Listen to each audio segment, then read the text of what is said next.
Hello guys, and welcome to the new episode. I would like to remind you that if you have any suggestions regarding the quality or improvements in the video, please let me know in the comments, and if you don't like the playback speed, you can adjust it from the video settings. The scene again shifts to Gangnam landlord. He has used all his savings, and now he can't buy more balloons. He says that Zoe has been ignoring him, but he doesn't want to grow apart from her. He thinks she has betrayed him, and she is also just like Yui. She has used a nice guy like him, and he won't forgive her for that. He wants to find her and make love to her. He clicks a screenshot and studies the details, searches for a second-floor apartment, with a telephone pole in front. A red-colored south-facing building. He found the location. He has a malicious grin on his face, and said to himself that they're finally going to meet.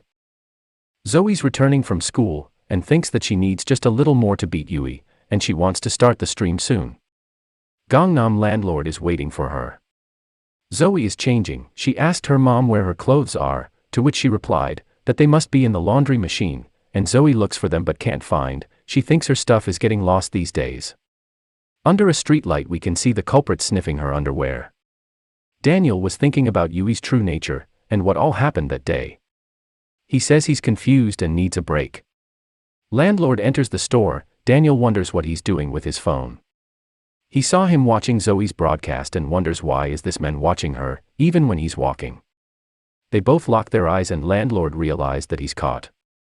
He buys his regular whiskey, but there was something else for the billing and Daniel is troubled after seeing that. Zoe is out there throwing trash. While talking to someone on the phone, she tells that person how the viewers are giving away all their money to her. She's walking home and someone calls her. She turns around, and it's a creepy man, standing under a street light near the trash. He needs directions, he said. Zoe freaked out. She thinks he's a pervert, and she wants to get away. Someone screams her name from behind. Daniel jumps in front of her and tells her to run. Zoe is thinking where has she saw this pig, and how does he knows her name? Daniel tells her that this man is having a knife, and he wants to harm her. Gangnam rushes towards her with the knife, and calls her a stupid bitch. Now both Daniel and Zoe are freaked out watching all this. Daniel wants to run, but if he moved Zoe would get stabbed. As the knife was close to his face, the flashback of Zack's punches came to his mind, and he launched a jab, which connected well and the knife went flying. Everyone was shocked watching this move. He launched a hook just like Zack, but it didn't connected properly because of Daniel's reach. Gangnam rushes towards Zoe, screaming that Zoe belongs to her. He donated the most, and he will touch her, but fails because Daniel protects her. Gangnam continuously kicks Daniel on the back and asks Zoe, why is she so mean to him? Is it because of his looks? As Daniel was getting attacked, Zoe bursts into tears, and remembers the first time she saw him.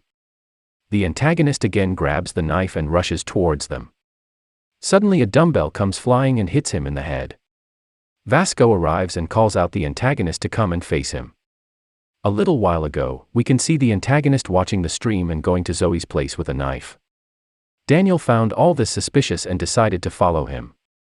He called the cops and explained the situation, but they were asking too many questions, and he couldn't speak louder. They said they will send someone, but Daniel wasn't sure about them, so he called Vasco and told him that there is a person with a knife near the convenience store. Vasco asks him about the location, but Daniel had already left the phone and went to protect Zoe.